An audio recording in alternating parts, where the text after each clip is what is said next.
Mas, então, é isso aí. Então, a questão é como que o pensamento político ele se instaura, né, na nossa sociedade. Então, nós temos aqui o primeiro modelo, que é Aristóteles. Vou continuar, ele não deixa, né, ele não falou sobre o que eu falei, sobre como que o ser humano era visto dentro da sociedade, mas damos continuidade lá. A semelhança, nós temos daí uma semelhança de Platão. Platão supunha Aristóteles que os negócios humanos podiam ser compreendidos e conduzidos com inteligência. Ele salientava, segundo Platão, tá? A importância do domínio da lei. Confiava mais na lei do que nos indivíduos, pois estes estão sujeitos a paixões. Né? Já explico. Admitia que as leis deviam ser eventualmente alteradas, mas recomendadas com cuidado. Caso contrário, as pessoas perderiam o respeito à lei e os processos jurídicos. Então, só para pensar um pouco sobre a questão da emoção versus a emoção. Se ele fala sobre a questão da emoção, nós temos que pensar o oposto à emoção, que é a razão. Então, isso vai ser muito trabalhado pelos os gregos, né? Principalmente por Platão, Sócrates, Platão e Aristóteles. Mas antes mesmo de Sócrates, os pré-socráticos já questionava essa questão da razão e da emoção. Para eles são coisas diferentes. E de uma certa forma, algumas coisas ainda a filosofia grega ainda nos chama a atenção para a atualidade. Nem tudo, mas algumas coisas sim. Dentre elas, essa concepção, essa divisão, né? E a alternância entre razão e emoção. Você, quando está sobre a razão, né? Racionalmente, quando você age de uma forma, e emocionalmente você age de outra forma. Né? Basta vermos, por exemplo, questões, volta e meia aparece um caso aí do cara que é bem sucedido e mata a namorada, ou a namorada mata o cara, né? Ele age por emoção, racionalmente jamais. Tanto é que, né, isso é comum quando você vê depois, o cara vai lá entrevistar o cara lá, mas por quê?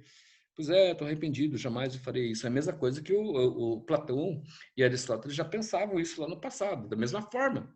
Né? Quando você está, quando, politicamente, né? Dentro da política também, ou dentro de um Estado também. Você sabe o que é errado, mas dependendo do teu estado emocional, você age errado, você age erroneamente. Né? Como eu acabei de falar agora para vocês, alguns exemplos que eu dei.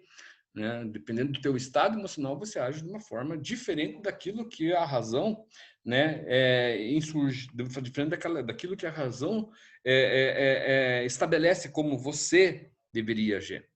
Então tem essas questões assim que é interessante, mas daí já entramos se aprofundamos um pouco mais, né, na concepção do ser humano com relação ao seu meio e ao seu espaço, ao seu meio ambiente e ao seu espaço, né?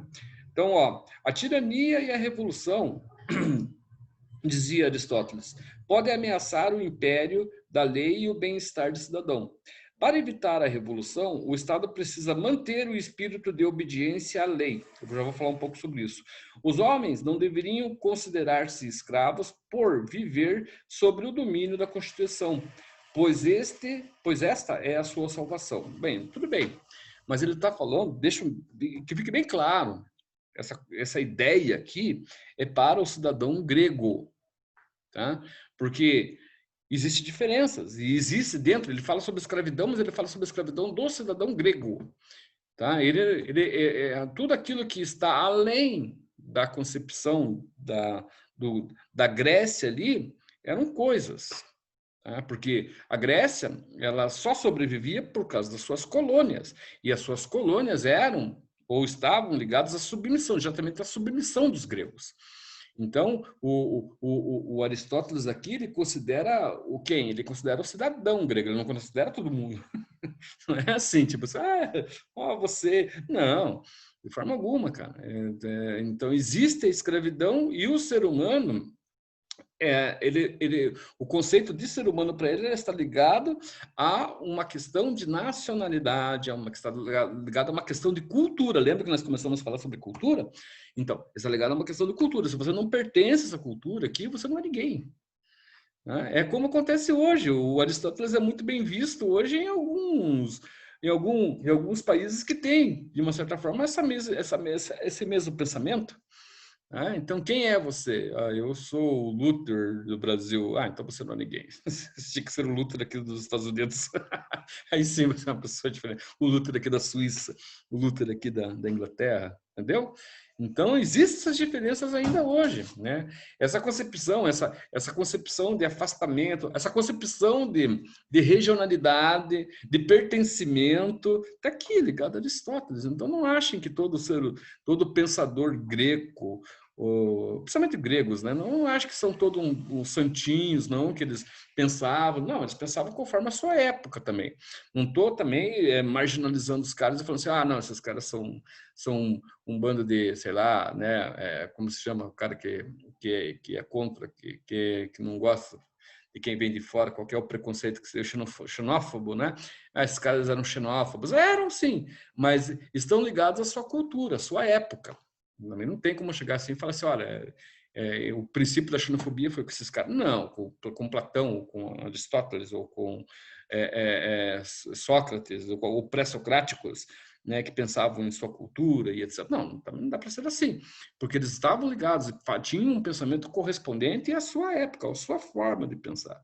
Né? Para eles, as colônias, por exemplo, gregas, né, administradas por gregos, administradas por eles mesmos, era uma benfeitoria, porque colocavam aqueles caras, né, próximo ao que eles conheciam como civilizado, como ordem civilizatória, como seres civilizados. Então, e para as colônias, muitas vezes, é uma coisa que muitas vezes a gente pensa, os caras pensam, porra, os caras eram escravos, né? Mas muitas colônias gregas, por exemplo, ou muitas cidades que tinham um acordo político com Grécia Antiga.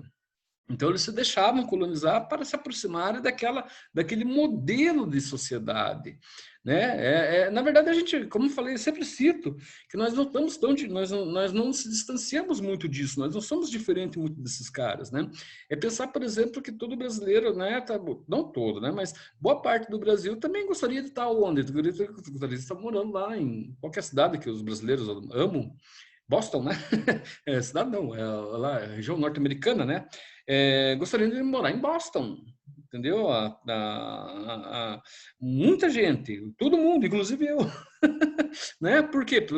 Pelas condições de vida, pela uma cultura que, de uma certa forma, né, é diferente da nossa, uma cultura que valoriza quem trabalha. Nós, aqui é totalmente diferente, né? Aqui nós valorizamos quem rouba, né? Por quê? Porque nós somos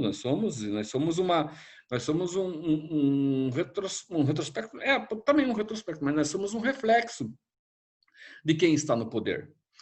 Na verdade, nós somos um reflexo disso, né? O cara lá que está lá no poder, lá, o cara rouba, mas só rouba porque está no poder. Se chegou no poder é porque alguém colocou. Quem colocou foi quem votou. Então, mas ele foi. Não, isso foi lá obrigado a votar. Não, isso pode falar há 30 anos atrás, quem sabe, quando o voto era no papel, quando, né, o voto era de cabresto ali, tal, de curral, em algumas regiões mais afastadas ainda, né, quem acompanhava todos os participantes ali da votação, né, as pessoas que votaram, era uma milícia e coisa e tal. Hoje o voto é eletrônico, né, cara? Tem uma certa segurança que não quero adentrar, porque quando você fala em Brasil, segurança é uma palavra delicada, na verdade. Então, são algumas questões que nós temos que pensar lá naquele passado para o presente.